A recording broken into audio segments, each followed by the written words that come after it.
Okay, folks, welcome to Win Anyway Live. It is Monday night, and I finished a book. You've heard me say that before.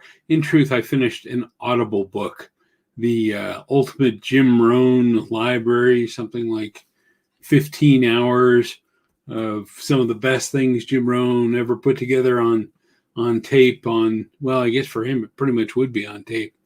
It was pretty good stuff. If you don't know who Jim Rohn is, look him up. His last name is spelled R-O-H-N. And Jim's kind of an interesting guy because he's one of those 80s and 90s speakers, and he still spoke in the 2000s before he passed away more than a few years ago. But he has a lot of parables, has a lot of the things you've heard said by other speakers that were originally said by him. Sort of. One of the things that is often attributed to him is you are the average of the 5 people you hang around the most, which is a highly debatable statement and yet can be perceived as highly true. But I like Jim Rohn just because he's kind of a grandfatherly type figure, and I like that he's also the mentor to Tony Robbins. And I've always loved Tony Robbins. I know Tony Robbins is not well liked by everybody, and he has some issues. But for me, Tony Robbins was my first exposure to real motivational speaking. I've had a little Zig Ziglar in my life, a little Tom Hopkins, but they were both focused on sales when I listened to them at the time. Tony Robbins was motivational. And Tony Robbins, of course, learned everything he knows, at least at the beginning, from Jim Rohn, because he went to Jim Rohn seminars, then sold for Jim Rohn. And if you listen closely enough, you'll hear a ton of the same material. And Tony, of course, went on and expanded what he did.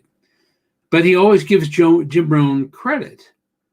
Jim Rohn, likewise, always gives his credit to Earl Shoaff, who I haven't heard anything from, but there are videos available on YouTube. They're all black and white, oddly enough, and he was born like way back at the turn of the 20th century. And he even has a mentor that's mentioned briefly on Wikipedia, but I'd never heard of him, J.B.B. Breckman or something like that. I probably have that name wrong, Brookman. The point is we all get our information from somewhere. We very rarely just come up with something poof on our own. It comes from what we've heard from other people, what we've read from other people, what we've experienced in our life by being around other people. We can't just take credit for everything we know and everything we talk about without acknowledging the fact that it came from somewhere else. Now, the twist we put on things, that can be ours. But you know what? We build our own credibility when we give that credit to some other people. I know I've talked about credibility and storytelling, etc., but this is kind of building your family tree. Who have you studied in the past that helps inform the opinion you have going forward, that maybe helped inform the actions and choices you made going forward?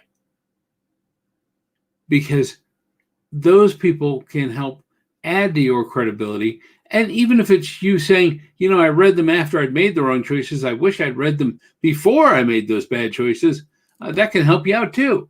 So think about your family tree. Yeah, this is speaking oriented, but you learn from your parents probably, and they learn from their parents who learn from their parents.